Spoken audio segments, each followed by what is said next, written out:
जिंतूरमध्ये प्रतिबंधित गुटखा आणि सुगंधित पान मसाल्याच्या चोरट्या वाहतुकीवर स्थानिक गुन्हे शाखेने मोठी कारवाई केली आहे। जिंतूर शहरातील दादा शरीफ चौक परिसरात 9 ऑगस्ट रोजी मध्यरात्रीच्या सुमारास पोलिसांनी एका बोलेरो वाहनाची तपासणी केली। त्यावेळी वाहनातून महाराष्ट्र शासनाने प्रतिबंधित केलेला गुटखा आणि सुगंधित पान मसाला आढळून आला।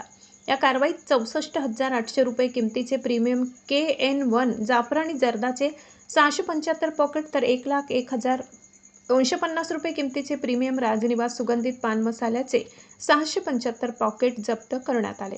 सोबतच तब्बल 6 लाख रुपये किमतीची महिंद्रा बोलेरो अशी एकूण 7,66,050 रुपयांचा मुद्देमाल पोलिसांनी ताब्यात घेतलाय। या प्रकरणी सय्यद वसीम, सय्यद मोहसिन यांच्या विरुद्ध अन्य 8 जणांविरुद्ध गुन्हा दाखल करण्यात आला असून संबंधित कायद्यानुसार पुढील कारवाई सुरू आहे। ही कारवाई पोलीस अधीक्षक पंकज कुमावत आणि अप्पर पोलीस अधीक्षक तानाजी चिखले यांच्या नेतृत्वाखाली स्थानिक गुन्हे शाखेच्या पथकाने केली। गुटखा तस्करी विरोधात पोलिसांचा हा दणका चांगलाच चर्चेत आलाय। ग्रामीण संवाद, आपल्या गावाची, आपल्या भागाची प्रत्येक बातमी।